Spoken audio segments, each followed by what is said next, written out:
अस्सलाम वालेकुम, आदाब दोस्तों। मैं हूं शम्स सईद और आप देख रहे हैं न्यूज़ हर खबर आप तक। दोस्तों, हिजाब का मामला लगातार तूल पकड़ता जा रहा है। दिन ब दिन इसको लेकर जो है नई नई वीडियोस और नई नई खबरें लगातार निकल कर आ रही हैं। लेकिन आज का जो वीडियो है वो हिंदुस्तान जैसे जमहूरी मुल्क के लिए बहुत ही भयावह है और बहुत ही ख़तरनाक है।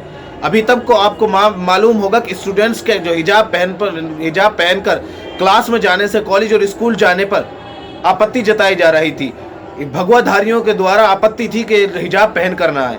उस पर कर्नाटक हाई कोर्ट ने भी ये फैसला दिया था कि जब तक अंतरिम फैसला नहीं आ जाता है, इसका फाइनल जो है, इसका जो फैसला नहीं सुनाया जाता है, तब तक जो है छात्राएं क्लास में ध्यान से सुनिएगा कि स्कूल और कॉलेज के एंट्रेंस में नहीं, क्लास में जो है हिजाब पहनकर इंटर नहीं होंगी। लेकिन उसके बावजूद तरह तरह की तस्वीरें आई कि कॉलेज के बाहर ही रोक दिया गया और कॉलेज से ही लौटा दिया गया।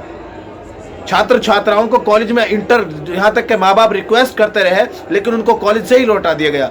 आज का जो वीडियो जो हम आपको दिखाने जा रहे हैं, आज की जो खबर जो हम आपके समक्ष करने जा रहे हैं, आपके साथ पेश करने जा रहे हैं, वो बहुत ही भयावह है। वो भयावह इसलिए है कि अब इन भगवाधारी गुंडों ने और ये भाजपा शासित राज्यों में लगातार सीधे तौर पर साफ हो गया है कि एक विशेष समुदाय को और जो माइनॉरिटीज है उनको लगातार इनको टारगेट बनाया जा रहा है।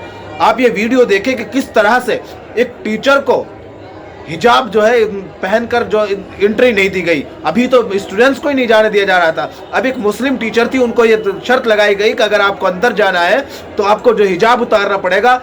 जो वहाँ पर लगातार पिछले 3 सालों से लगातार अंग्रेजी की टीचर थी, इंग्लिश टीचर थी, लेक्चरर थी, लगातार 3 साल से वहाँ पर लेक्चर दे रही है, इंग्लिश पढ़ा रही है, लेकिन कभी उनको इस तरह की जो कठिनाइयों का सामना नहीं करना पड़ा। सबसे पहले आप ये वीडियो देखिए।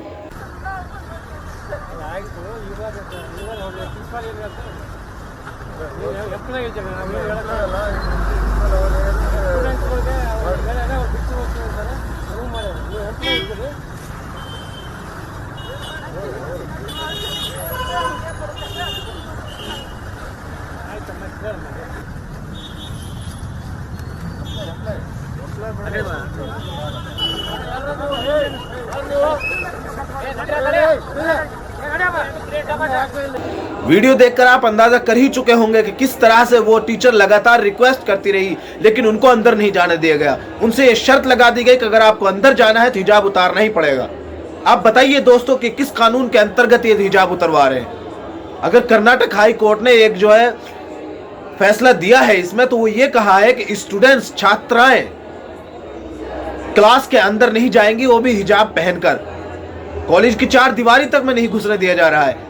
क्या ये उसी कानून का उल्लंघन नहीं है जिसको आधार बनाकर जो मुस्लिम छात्र छात्राओं को, यहाँ तक कि अब वो छात्र छात्राओं से भी बढ़कर अब टीचरों पर बात आ गई है कि टीचरों को भी एंट्री नहीं दी जा रही है हिजाब के साथ। वो टीचर ये कहते हुए उसकी आंखें छलक पड़ी और उसकी आंखों में आंसू आ गए कि वो लगातार 3 साल से यहाँ पर लेक्चर दे रही है, इंग्लिश टीचर है, और उनको ऐसी उनके धर्म पर प्रहार नहीं किया गया, उनके धर्म को लेकर इस तरह की कोई शर्त नहीं लगाई गई। वो लगातार यहाँ पर एजुकेशन से जुड़ी हुई है, एजुकेशन सिस्टम से, और छात्र छात्राओं को इंग्लिश पढ़ा रही हैं। उसकी आंखें नम हो गई कि एक लोकतांत्रिक देश के लिए ये सब ठीक है। आपको नहीं लगता कि जो डेमोक्रेटिक कंट्री है और जमहूरी मुल्क है, इसके लिए सबसे भयावह और खतरनाक तस्वीर है, जिसमें एक टीचर को, जिसका कोई धर्म नहीं होता, जो सब धर्म के छात्रों को सिर्फ एक तालीम देती है कि education is the most powerful thing in the world. जो द लेजेंड नेल्सन मंडेला, जिन्होंने कहा था कि education is most powerful weapon which you can use it to change the world.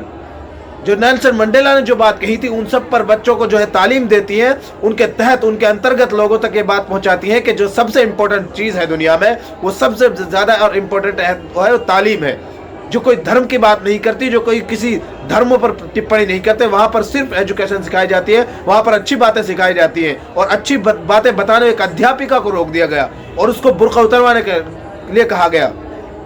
लेकिन दोस्तों, आपको बता दें कि इस अध्यापिका ने बुर्का उतारने से इनकार कर दिया, इस टीचर ने बुर्का उतारने से, वो हिजाब उतारने से इनकार कर दिया और साफ तौर पर जो है वहां पर जो है इस्तीफा दे दिया, रिजाइन कर दिया उस कॉलेज से ही जिससे 3 साल से जुड़ी थी। आप उसकी वजह सीधा सीधा यही है कि वहां पर सीधे तौर पर यह एक धर्म विशेष के जो भावना है उन पर प्रहार किया जा रहा था। क्या इनकी जगह अगर कोई हिंदू टीचर होती या कोई क्रिश्चियन टीचर होती तो क्या उनसे कहा जाता कि आप हिंदू टीचर से कि आप अपना मंगलसूत्र उतारिए तब आपको एंट्री मिलेगी, आप अपनी चूड़ियां उतारिए आपको एंट्री मिलेगी, आप अपना सिंदूर हटाइए तब आपको एंट्री मिलेगी, या आप अपनी बिंदी उतारिए माथे की तब आपको एंट्री मिलेगी? अगर किसी जो माइनॉरिटीज है जैसे दूसरे क्रिश्चियन है, क्या उनसे कहा जा सकता है? क्या ये कहना उचित होगा कि आप क्रॉस उतारिए? ईसाई जो क्रिश्चियन जो टीचर है उनसे कह दिया जाए कि आप क्रॉस उतारिए, गले में अगर क्रॉस पहने हैं तो तब आपको एंट्री मिलेगी। यह ऑर्डर तो कर्नाटक हाई कोर्ट ने भी नहीं दिए, लेकिन ये प्रशासन किसके इशारे पर काम कर रहा है ये आप बखूबी समझते हैं। या आप जानते हैं किसके इशारे पर ये काम करता है प्रशासन अपने पास से अगर कोई रूल रेगुलेशन नाफिज करता है तो वो भी उस नहीं मुजरिम है जितना जनता उसका मुजरिम है। ये सरासर कानून का उल्लंघन है। आप इसको देखकर खुद अंदाजा कीजिए कि देश किस समत जा रहा है, किस तरफ जा रहा है। क्या इसी विश्वगुरु की बात कर रहे थे मोदी जी? यही है न्यू इंडिया, यही है डिजिटल भारत। बेटी बचाओ बेटी पढ़ाओ, कहां से बेटी बचेंगी, कहां से बेटी पढ़ाएंगी जब उनके पढ़ाने जाने वाली टीचरों को एंट्री नहीं मिल रही है, जबकि कोई कानून और कोई वो नहीं है कि जिसमें टीचरों के लिए भी कोई पाबंदी लगाई गई हो। अभी तक कर्नाटक से भी कोई फैसला नहीं आया, कर्नाटक हाई कोर्ट से भी। लेकिन कर्नाटक का जो प्रशासन है, कर्नाटक की जो सरकार है, बीजेपी सरकार जो है वो लगातार इसको तूल दे रही है, लगातार इसको हवा दे रही है ताकि हिंदू मुस्लिम राजनीतिकरण कर और ध्रुवीकरण कर इस पर जो है राजनीति चमकाई जा सके और जो देश में चुनाव है उनको माहौल को जो है एक रुख में लाया जा सके। ने बाकायदा तौर पर एक वीडियो जारी करते हुए साफ तौर पर यह बात कही है कि मैं 3 साल से वहां पर लेक्चर दे रही हूँ, इंग्लिश पढ़ा रही हूँ, लेकिन कभी मुझे इस तरह की जो है कठिनाइयों का सामना नहीं करना पड़ा।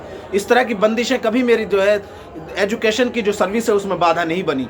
लेकिन ये आप बाधाएं क्यों बन रही है? आप जानते हैं कि किस जानबूझकर हिजाब के मामले को तोल दिया जा रहा है, जानबूझकर और लगातार इस मामले को लंबा खींचा जा रहा है ताकि हिंदू मुस्लिम राजनीतिकरण कर सके। आप ये वीडियो देखिए, वो साफ तौर पर जो है उन्होंने उस लेटर को भी जारी किया और साथ के साथ उसको वीडियो को भी जारी किया है। वीडियो देख लीजिए पहले। ನನ್ನ ಹೆಸರು ಚಾಂದಿನಿ. ನಾನು 3 ವರ್ಷಗಳಿಂದ ಜೈನ್ ಪಿಯು ಕಾಲೇಜ್ ನಲ್ಲಿ ಅತಿಥಿ ಉಪನ್ಯಾಸಕಿಯಾಗಿ ಸೇವೆ ಸಲ್ಲಿಸ್ತಾ ಇದ್ದೀನಿ. ಈ 3 ವರ್ಷಗಳಲ್ಲಿ ನನಗೆ ಏನೂ ತೊಂದರೆ ಆಗ್ಲಿಲ್ಲ. ನಾನು ಆರಾಮ್ಸೆ ವರ್ಕ್ ಮಾಡ್ತಾ ಇದ್ದೆ. ಬಟ್ ನಿನ್ನೆ ಬೆಳಿಗ್ಗೆ ನಮ್ಮ ಪ್ರಿನ್ಸಿಪಲ್ ಸರ್ ಕರೆದು ನಮಗೆ ಹೇಳಿದ್ರು ಹಿಜಾಬ್ ಅಥವಾ ಯಾವುದೇ ರಿಲಿಜಿಯಸ್ ಸಿಂಬಲ್ಸ್ ನ ವ್ಯಕ್ತಪಡಿಸಂತೆ ರಿಪ್ರೆಸೆಂಟ್ ಮಾಡದಂತೆ ಕ್ಲಾಸ್ ಮಾಡಬೇಕು ಅಂತ ನಮಗೆ ಆರ್ಡರ್ಸ್ ಬಂದಿದೆ ಅಂತ ಹೇಳಿದ್ರು. ಸೊ ಹಾಗಾಗಿ ನಾನು 3 ವರ್ಷದಿಂದ ಹಿಜಾಬ್ ಹಾಕೊಂಡು ಲೆಕ್ಚರ್ ಕೊಡ್ತಾ ಇದ್ದೀನಿ. ಸೊ ಅದು ನನ್ನ ಸೆಲ್ಫ್ ರೆಸ್ಪೆಕ್ಟ್ ಗೆ ಧಕ್ಕೆ ಆಯ್ತು. ಸೊ ನಾನು ಸ್ವತಃವಾಗಿ ರಿಸೈನ್ ಮಾಡಿದ್ದೀನಿ because I am not okay without हिजाब वर्किंग इन दैट कॉलेज। हम आपको दिखा रहे हैं, अंग्रेजी में लेटर है जिसका हम अनुवाद आपको बता देते हैं। इन्होंने लिखा है कि मैं अंग्रेजी के अपने पद यानी अध्यापिका पद से मैं जो है इस्तीफा दे रही हूँ, रेजिग्नेशन दे रही हूँ, रिजाइन कर रही हूँ। क्यों? क्योंकि आपने मुझे हिजाब उतारने के लिए कहा है। क्योंकि जबकि मैं आपके कॉलेज में 3 साल से पढ़ा रही हूँ, 3 साल से लगातार पढ़ाती आ रही। इस तरह की जो बंदिशों का और बाधाओं का कभी सामना नहीं करना पड़ा, लेकिन अब जो सामना करना पड़ा है तो उनके दिल पर ठेस लगी है। वो आगे लिखती हैं कि ये जो हमारा धार्मिक अधिकार है, संवैधानिक अधिकार है, पढ़ी लिखी महिला है जो साफ तौर पर कह रही है कि जो हमारा संवैधानिक अधिकार है। और साफ तौर पर इन्होंने आगे कहती है कि ये जो है स्पष्ट लफ्जों में लिखा है कि जो आपका जो ये मामला है, आपने जो ये बंदिश लगाई और ये जो बाधा खड़ी की है, मैं इसका पूरी तरह से कंडेम करती हूँ और इसका जो है क्या कहते हैं इसका विरोध करती हूँ और इस तरह से एक तरह से इनकी मजम्मत करती हूँ। ये जो गैर कानूनी कदम आपने उठाया है, जो गैर जमहूरी जो आपका जो काम किया है, ये जो आपका एक्ट है, जो आपने बाधा जो लगाई है, गैर कानूनी है और गैर संविधानी है। जो अपने असंवैधानिक जो एक बाधा मेरे सामने खड़ी की है, मैं उसको कंडेम करती हूँ। और सीधे तौर पर पढ़ी लिखी महिलाएं इसका कंडेम कर रही है और इसका जो इनको बंदिश लगाई है, इन्होंने सीधे तौर पर इस्तीफा मुंह पे मार दिया। दोस्तों, आप इसको सोच सकते हैं कि देश का समत जा रहा है। जिस देश को विश्व गुरु बनाने की बात हुई थी, वो देश का यूथ हिंदू मुस्लिम में इस तरह उलझ गया है कि अब वो जो हिंदू मुस्लिम में जो एक नफरत की जो आग और नफरत की एक चिंगारी जो सुलगाई थी, उसने अब कॉलेजों को, शिक्षा संस्थानों तक को नहीं छोड़ा है। वहां पर जो यूथ है, जो देश का फ्यूचर है, वो बजाय इसके कि अपनी किताबों में ध्यान देते, वो जो है पूरी तरह से हिंदू मुस्लिम वाद विवाद में उलझ कर खड़ा, पूरी तरह से उसमें उलझ गया है। क्या इसी तरह देश को जो विश्व गुरु बनाने की बात की गई थी, इसी तरह विश्व गुरु बनेगा देश?